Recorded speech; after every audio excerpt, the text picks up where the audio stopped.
Add the States feature class from the MGIS Data USA US Data Geodatabase.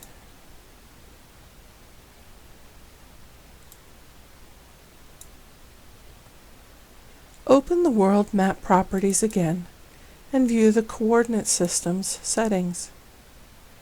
Find and expand the Layers folder again.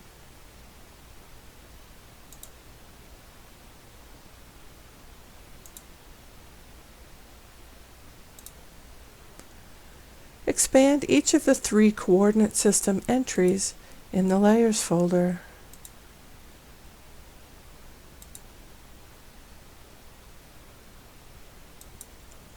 In the Layers folder, click on the North America Equidistant Conic Coordinate System to highlight it.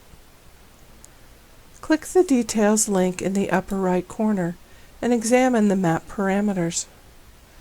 Notice that this coordinate system has a different underlying GCS, NAD 1983, than the other layers, WGS 1984. Close the Details window and click OK to accept the coordinate system.